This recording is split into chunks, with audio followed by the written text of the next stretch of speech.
Welcome to my room, Chups. Welcome to my room. I will now begin the Backrooms review. My thoughts on the Backrooms. What is it? What is it? I went to go see the Backrooms. It was so tough. It was so tough. It's like, Chups, remember how we watched the Backrooms like all those years back? Editor, pull up a clip. Editor, pull up a clip. That was so scary, bro. So scary. I'm lying. We never saw the Backrooms together. So let me tell you the story. So what is it? Yeah, I went to the Backrooms, and then I low-key, I missed the first 20 minutes. I'm not even gonna lie, I missed the first 20 minutes of the movie. After that I watched like Moist Cubicle's video on it, and he explained the story, so I think I understand now, like fully, the movie. If you don't want spoilers, leave right now. Leave right now. I'm going to spoil the entire Backrooms movie. I'm just gonna start off where I started in my viewing experience. When I went to the movie theater, he was already in the Backrooms. He discovered the Backrooms. I was like, what? Sorry, ignore those guys right there. They're just there. Yeah, his name is Clark. Apparently he like got kicked out of his house by his wife. So he lives in his furniture store that he owns, and he's a failed architect.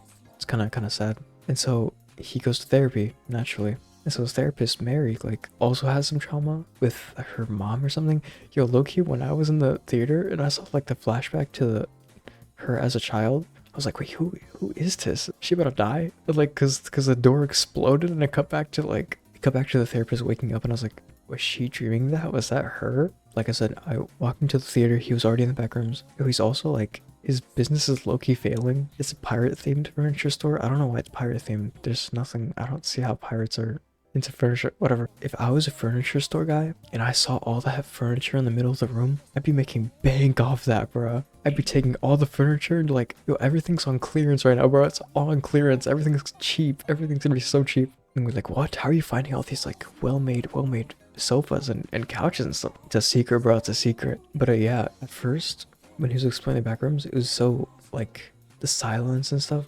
I heard people complaining like after I saw the movie. I was like, wow, that was a good movie. And online, some people were like, oh, it's too slow, it's too boring. Oh my gosh, come on, why did anything happen? What? I don't know, it wasn't slow to me, I guess. Maybe I'm just a slow person, but yeah, it took its time with exploring the Backrooms, because if you were in that situation, okay, not you specifically, but like, I mean, when I say you, I mean like the average person, right?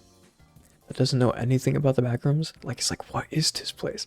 Because if imagine someone who knows about the Backrooms goes into the Backrooms like, yo, wait, this level 0, this level. I also heard complaints that there were no like levels. Loki, they're right. Why didn't they add level 457? Why didn't they do that, bro? I wanted to see Chuck E. Cheese. That's why, Kane, if you're watching this, I was gonna rate it 10 out of 10, but now it's a 6 out of 10 because you didn't add any extra levels. I can't believe this. The closest we got was that one scene where Clark was running away from the monster and he slipped on the kind of pool rooms. It was kind of like pool rooms, but no. Do better next time. No, but those guys, I'm not gonna say they don't understand what the Backrooms is, because there's like, you can interpret it however you want. But Kane is like the one that I guess more faithfully adapted it to like its original intent. Like, it's a place that doesn't make sense. And the real fear is like, I don't know this place. Is there anything in here? Like, you don't even know if there's anything in there. And I would say like the fear of not being able to escape, but Clark easily like goes in and out of the furniture store, so that doesn't really apply here. Anyway, back to the story. Well, I was a long tangent. First time he was entering the Backrooms, he explores a little bit. He hears like some footsteps. There's this wailing noise, I think it was. There's some sort of noise. There's a cardboard, the caveman cardboard thing. He walked past it. But then it got smashed and it got thrown through like an opening that he's looking through. You don't know what the monster looks like, so I was like, what? Low-key, when I first saw the movie, I was like, wait, it's the bacteria. If Kane actually put the bacteria in the Backrooms movie, I wouldn't know how to feel about that, bro. I guess it was scary at the time. Like, the only reason it was scary is because of the loud noise and the siren on his head, like whatever that was. In this movie, I don't think it would have worked in the slightest. So yeah, Kane's interpretation of the Backrooms, like at least in the movie form, yeah, it was really interesting how the Backrooms in the movie was explained. It was really tough. I'll get to that later. Hold on. Back to the story. Clark then escapes the Backrooms, and then he goes to tell his therapist like, bro, you would not believe this. Yo, there's a place like in the basement of my store. There's another room, like past the door. I don't know why he explained it the way he explained it. Even as he was delivering it, like, not the actor, but like the character Clark, as he was like explaining it, he already sounded like crazy, so I don't think explaining it like, I walked through a wall, therapist would not believe him in the slightest. And so after hearing this explanation, the therapist is like, sure, dude. He's like, you think I'm crazy? You think I'm crazy? Okay, you know what? I'm gonna go back. I'm gonna go bring back proof. And so he drives back to his furniture store. No, actually goes to his employee's residence. So there's 2 employees. There's one, the girlfriend, I think, of the other guy. They live in a house together, I think. Oh yeah, they live in a house. Okay. And then Clark asks them for help for research. He says he'll pay him overtime and everything. And they're like, what's going on? They go to the furniture store. They don't believe him at first because obviously, like, who's gonna walk through a wall? Because at this point, Clark taped the wall around it. So he walks through, and it's found footage mode right now. So they're like, what? How did he do that, bro? How did he do that? And the girlfriend, I couldn't tell if the girlfriend was saying Poppy or Bobby, like Bobby. Then go into the back rooms too. They're like, what? What is this place, bro? What is this place? So Clark brings like rope and stuff because they were gonna explore the like basement, kind of basement of the back rooms. Yeah, the other guy, Bobby. I think I'm gonna call him Bobby. So Bobby then proceeds to like go down with the camcorder into the like basement level of the back rooms. So he explores and he's like, yo, this is so crazy. He gets too much into exploring, low-key. It's full of like dirty laundry and stuff, and it stinks. So it's like, oh, dude, oh. So yeah, if you're wondering where all your old clothes went, there it is, bro. He then gets too into exploring. He's like, what? Wait, this rope isn't long enough. Yo, can you let down more rope? He's like, no, bro. And as he's like infatuated by the back rooms, he hears like a monster, and he's like, yo, pull me up. And he gets up, and then he tries to untie the rope. He's like, yo, how did you tie this rope, bro? What is this? Low-key, seeing the knot, I was like, that is a weird way to knot the rope. I would have looked into the bunny ears, bro. I don't know if that would have worked. Anyway, yeah, he tries to untie it, but then the monster, whatever it is, grabs the rope, starts dragging him. It's like, yo, that was low-key scary. Yo, and the rope was also attached to a bed, just in case Clark and the girlfriend let go. But the monster's so strong that they all get bashed into the hole that goes down the basement. And then the camera gets like, it's not taken by anyone else. So it falls to the ground, and you see Bobby's body getting dragged into a sideways door with like a trail of blood behind him, and it's like, yo, what could have possibly happened to Bobby? After that, Clark, I'm assuming, okay, the girlfriend runs after Bobby, and then Clark picks up the camera. It's like, yo, where you going, bro? Where you going? He starts running, goes to the pool rooms. He trips on the pool rooms a little bit. Then he runs to a corner, a room. Of course, a room. Who would have thought? Then he goes and finds the girlfriend. Apparently, okay, there was a wall on his side, but on the other side, the girlfriend was like, yo, yeah, there's the window there. Can you see the window? I think it was a one-sided window.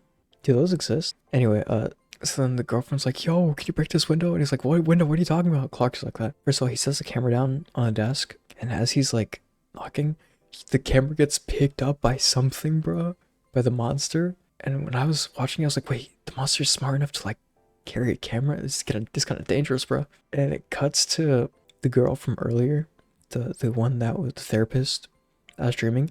And at first, I didn't know anything about that. So I was like, wait, did Bobby and the girlfriend have a child together and they were all living in the trailer? And now the daughter's just living by herself without her parents? I was like, oh, that's kind of sad, bro. And then, the door explodes, and then she wakes up, and then she looks at some rubble, like a concrete rubble, like a handprint or something. I don't know what that signifies. I don't know, bro. It's just a source of comfort for her, I'm assuming. But anyway, I think she gets a voicemail from Clark, and the voicemail says, "Oh, bro, I'm not coming back, son. I don't think I can come back." So she's like a little concerned, naturally, and so she drives towards the furniture place, and she goes to the basement, and she sees a fly go through the wall, and so she also goes to the wall, and she's like, "What?" Shocked at first, but then her priority goes to searching for Clark. Yo, if I was low-key, if I found an extra, like, room past, like, phasing through the wall, I'd call the cops. Nah, I wouldn't, actually. I don't know what I'd do. The therapist's name is Mary, by the way. Mary. Yeah. So Mary then searches for Clark. She goes to a dead end where there's a bunch of drawings and stuff. And I was like, wait, what? Who drew this? Who drew this? She's looking at the wall, and then behind her, it's Clark is like, Mary? Yo, my heart sank, so my heart sank.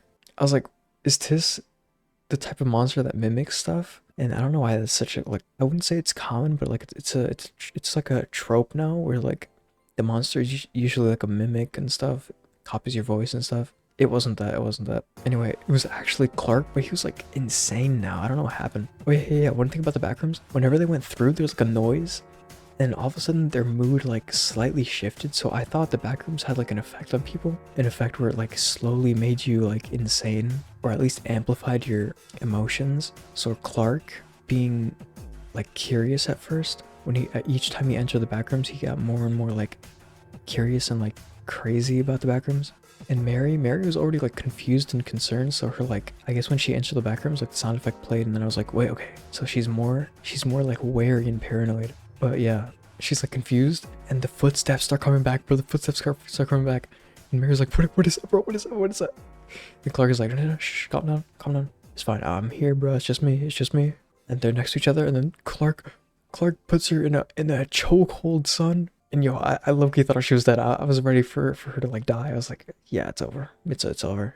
But then what is it? She wakes up her arms tied to a chair. And then, okay, sorry, backtrack. As Clark was running away from the monster, he runs into like a bunch of people. Like he opens a room to a Christmas room, a red Christmas tree. Like the lighting's red, not the tree. But there's someone in a wheelchair, and I thought it was a mannequin because there's mannequins surrounding the tree too.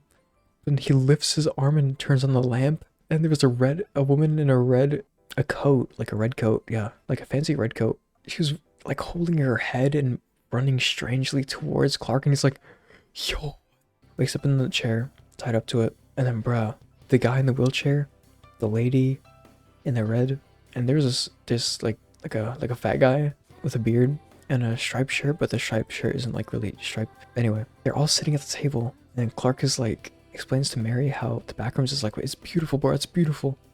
Mary's like, she's scared, but she's trying to still help Clark, kinda. I think I look-key saw through it. It was a tactic the whole time to like make sure she's safe, because Clark had a knife on him, bro. And Clark explained how these people, he said, they're created by the Backrooms because the Backrooms remembers them over and over again, so they look like deformed and AI generated. And he grabs a knife and he stabs the guy with the beard in the neck. And he's like, they can't even feel pain. They don't feel nothing, bro. They're just here, son. Clark like starts ripping into his stomach, like the guy's stomach. He's like, yo, you can even eat them. It's like, yo, what? He rips out his stomach and puts parts of it on the plates that he has set up. And yo, low-key, that like has a foamy texture. It looks like, how would it taste like, bro? I don't know. I low-key think it'll taste like a little bit of dessert, kinda. I don't know. When he rips into his stomach, I thought it was gonna be like pure guts and stuff, but no, it's just a foam material that you can eat. So it was weird. And then Mary's like, let me out of here, son. You could let me go. I'm not gonna bother you. I can help you, son. I can help you. And he's like, no. And so he starts, what is it? He starts trauma dumping on the therapist, and then it gets to a point where he's like, he scalps the lady in the red. He scalps her hair off and puts it on Mary, and she's like, he goes like, okay, we can reenact this from the beginning, and he pretends like Mary's his wife that kicked him out of the house. And whenever Mary's like, yo, Clark, stop doing this, bro. He's like, yo, what are you doing? Failed RP. What are you doing? Like, bro, it was low-key tense. It was low-key so tense. And she low-key, Mary, like, had enough, and she crashed out on him, bro. She crashed out on him. She's like, yo, everything is your fault. What's wrong with you? Like, what are you doing, bro? Lock in. She doesn't say that, but Clark, like, he's like, how do I change that, bro? How do I stop doing this to myself? And she's like, yo, I don't, low-key, I'm gonna keep it so real with you, bro. I don't even know, son. The therapist mode off, bro. It was crazy. And Clark's like, yo, this place is like amazing. Just like the only place I feel like I belong. And I don't want to change. Bro. I want to stay here forever. And Mary's like, then stay. You're good, bro. You're good. Just let me go. He gets up from his seat, starts tearing off the rope. First arm gone. And you hear the footsteps, and I'm like, yo, son, get the other arm right now. Get the other arm right now. Free her right now. You hear the footsteps, and Clark is so calm about it. He's like, what? What is... Like, previously, he was so scared for his life, but now he's like, I guess, familiar with it. Then the monster gets revealed to us, And it's like it's a tall, lanky version of Clark, but like in his pirate uniform. And he was the monster that was making all the footsteps the whole time. And Clark was like, "Yo, what are you doing? You're not supposed to be here, bro. Wait, hold, you're not supposed to be here yet." And the monster's like looking at Mary, and Clark's like, "No, no, no, just our therapist, bro. Just our therapist." She said it's okay, bro. We can stay here forever. We don't have to change, bro. We don't have to change. And as he's saying that, like the monster slowly picks him up. I guess Clark is used to this because like he just lets it happen. He's like, "Son, we're good, bro. We're good." And the monster looks at him and slowly takes a bite out of his shoulder. I don't know why Clark didn't react weirdly. Did he think he was gonna smell him or something? Like I don't know. I don't know what's gonna happen. He takes a chunk out of him. And Clark's like, "Yo, no, ow, owie, owie, owie." Low-key, my phantom sense was going off. I was feeling his pain too. It was bad, bro. Then like Mary's whole arm is still trapped in the chair and she gets it freed. I don't know how, but she gets it freed. And I was like, "Yo, what is this?" And she like goes around the monster as he's eating Clark. And then, bro, she starts running. She starts booking it, bro. She started booking it. And then low-key, Clark's like Pirate Clark. I'm gonna call the monster Pirate Clark. Pirate Clark is dragging his dead body like towards Mary, but then he lets go and he just locks in and starts walking. Just, I wouldn't say locks in, but he starts walking after Mary and a chase ensues. And yeah, chase. It was crazy tense. It was so scary, so scary. She has to go through a room full of sofas. And so she misses a step and she sprains her ankle. I'm like, "Yo, oh, it's so cooked, it's so cooked, it's so cooked." And she has to go through like a weird, like very high altitude place to get to the top of some stairs to escape. And when she escapes into that room as the monster's still chasing her, it's the Backrooms version of the furniture store. I was like, "Yo, what?" And there's also a caveman cardboard thing inside there too. And so she gets cornered low-key because like there's nowhere else to go. It's the Backrooms, son. You're trapped. And the monster like slowly walks towards her. Then she grabs a coat hanger, and she uses it to defend herself. She bumps into it and then grabs it. Yo, she is so resourceful. Mary is so like W protagonist. But then yeah, she like tries to create some distance. As she's backing up, she keeps bumping into things. Like, yo, she's getting a little dangerous. She keeps bumping into things. She's not like checking her surroundings. But then eventually she bumps into the cardboard caveman, and apparently that was rigged with a whole like alarm system that gases the entire room. And so she starts like beginning to pass out. Okay, wait, no, she breaks the Pirate Clark's leg, like his wooden leg. And so he's on the ground still crawling towards her. And okay, so earlier when Clark was explaining how these things don't feel anything, they don't need to eat or anything. They don't need to breathe either because they don't have any organs. They're not like organic, I guess. Anyway, I was thinking that like during the time, and so she was getting gassed and she was getting affected by it, but I knew the monster wasn't getting affected, and I was like, "Oh no, what's gonna happen? What's gonna happen?" And so she starts passing out, and she opens her eyes again. Pirate Clark is right on top of her, son. She's right on top of her. Yo, it was so bad. And she has the concrete handprint thing in her pocket, and so she uses that to bash Pirate Clark's head in, and there's blood coming out. And I was like, "Yo, wait, I thought they didn't have any organs and stuff. Maybe it's only the head. I don't know." Pirate Clark gets staggered for a bit, and so she gets to escape through like a tight corridor that only she could fit through, which is like super lucky. And Pirate Clark is still like reaching out for her, and he's like, "Oh no." He doesn't say any words, but he's like, "Oh no, get back, please." Like this, she stops for a second and looks at him, and she's like, there's like a kind of desperation in him, even though it's like a mindless creature. There's something about it that just makes her like stand back and look for like a couple seconds. Like, so she crawls to the end of the corridor and she just gets sprayed with pass out gas. I don't know what it's called, but like a guy in a hazmat suit, bro. I knew it was over. It was like, "Yo, it's cooked. And she's like in and out of consciousness. She's getting carried into like another place. She gets into this facility. She gets cleaned up and stuff, and then she gets interviewed by this guy called Phil. Phil saw Clark go into the backrooms at the very beginning, like when he was first exploring the backrooms. And later he saw a commercial with his family, and he's like, "That's the same guy. What is happening?" I didn't think it was really that relevant to talk about until now. But yeah, he starts interviewing Mary. He tries to explain that, yo, they need to find out what's happening with his backroom stuff, because like more doors are appearing, he said. And she's like, "What's gonna happen to me, bro? Keep it real with me. What's gonna happen to me?" And Phil does not answer. Like, "Yo, what?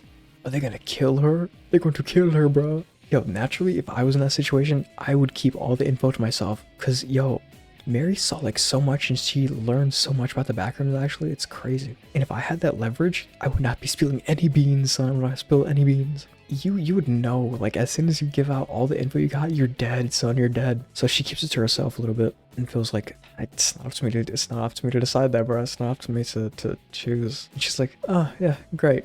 And as he's continuing to talk to her, she starts dissociating, and it zooms into her face while the audio cuts out. The audio like gets muffled, and all of a sudden it cuts to a Backrooms version of Mary in the same like kind of environment layout, but it's in the Backrooms. Like she's sitting in the chair, just like rubbing her shoulder, just like staring into the ground. Like I was like, yo, did she just get teleported? Did she just get turned into a backroom thing? And that's the end of the movie. And like, yo, what is that? What? And what is it? Another complaint I heard about the Backrooms movie was like, yo, I don't even know what happens. I don't even know what happens. Is there a problem with that? Like, I like movies that have open-ended endings. Like, you don't know what happens. It makes you think, bro. It makes you think. You don't want to think? You don't want to think, son? What? But yeah, it was so like, what? It makes sense because like Clark said earlier, the Backrooms remembers people, but like remembers them over and over and over again, so it makes those AI generated people. So I'm not sure if Mary got turned into one of them, but probably not. But the Backrooms made a copy of her for sure,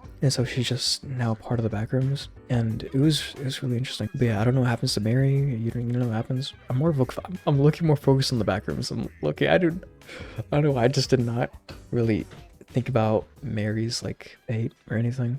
But yeah, so here's my theory of what happened. So I like how Kane explained how the Backrooms is. Like the Backrooms, it isn't anything malicious. It's just a thing that exists. I guess not outside of reality because it's like a little pocket dimension, I guess. But yeah, it's just like a thing that like it keeps generating stuff. But look at what confuses me is if it copies people, if it remembers people, then why aren't there more people in the Backrooms? So my theory is that something that happens to you that really affects you, or something that makes you like think deeply, like, you know, you would have those moments when you're like so deep in thought, it feels like so much time has passed, but no time has passed really. Moments like that, I feel like the Backrooms is, I wouldn't say attracted to that, but like I feel like the Backrooms is more susceptible to that, to copying those moments, which is why like Mary dissociating and thinking about what she saw in the Backrooms like created that version of her instead of like maybe like a child version of her or anything, because she has like a lot of trauma as a child. But like what she experienced now, like she has no time to process it. She's like separating herself, I guess, from reality to process what happened in the Backrooms, and during that time she's like goes into that same trance state. She's in her own like small different mode of time, if that makes sense. And so the Backrooms copies that thing right there. So that's low-key why I think there's not that many people in the Backrooms, because like gotta go through some really crazy stuff for that to happen. Because like that red woman, I mean, okay, so Clark's explanation of the Backrooms too is like that guy in the wheelchair, people like that, like the Backrooms remembers every single person in a wheelchair and meshes them all into one person, like regenerates all of them, like remember them as a one person. Like that wouldn't make any sense in Mary's case, because it's literally just Mary, bro. It's just Mary. So that's why I think the deep thought thing works. The Backrooms doesn't make any sense. That's what Kane is adamant on. So like it makes sense that it doesn't make sense. So there's not a lot of people there. So it could work both ways. It's whatever. My second theory, low-key, it could also work with the first. I don't know. The Backrooms doesn't make any sense. So it could be all of them for all I know. So I think that it's also tied to like strong emotion. Like the Backrooms is also like attracted to strong emotion. Because yo, Clark was going through it, bro. He's going through it.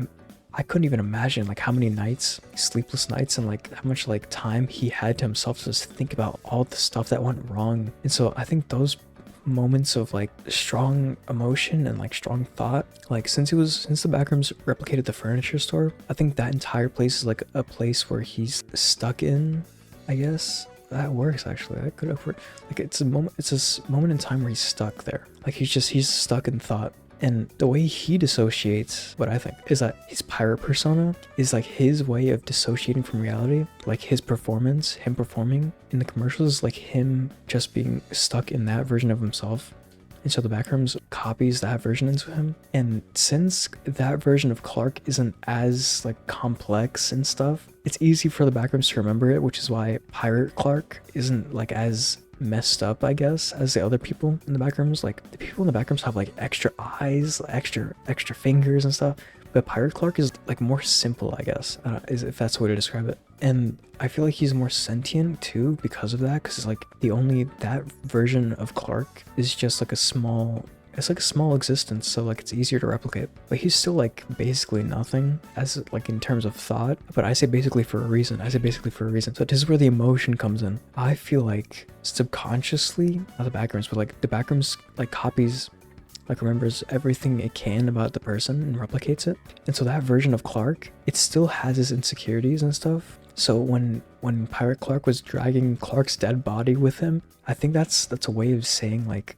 subconsciously Pirate Clark is like still dependent on Clark himself. It's like there's something in there that's like he can't let go of that part of Clark. But then he just drops him afterwards. So like, yeah, he just goes back to his like non-thought state. Well, I think it was interesting. And there's the other moment of that where it happens is like when he's reaching out to Mary, like in desperation. It seems like the only way I can think of it, like my theory, Pirate Clark he's still Clark, obviously. So he's subconsciously still like reaching out for help, and like Mary's the closest one that can help, I guess. So he's like reaching out to her like in desperation for like help or something. I think that's why Mary was like looking at him weird. He's still Clark, even though he's not Clark, you know? I don't know how to describe it. Like, I thought it was really interesting. And yeah, the emotion part, I think Mary was so like, I wouldn't say traumatized, but she was like deeply affected in some way. The Backrooms created a version of her. Since she doesn't have a persona of her own, it just replicated her. And since she's like a complex person, she's like all morphed and she has like a weirdly shaped face and fingers and stuff. But yeah, I thought it was really interesting. It was a W movie. I would recommend it. I'd recommend it a lot. It's really tough. It's really tough. But yeah, R.I.P. Bobby, R.I.P. the girlfriend. They died. I forgot to mention that, but yeah, they died. Anyway, yeah, that was it. Hope you chaps enjoyed that explanation of the Backrooms. Like, subscribe for more of my thoughts on other movies that may be coming out. Yeah.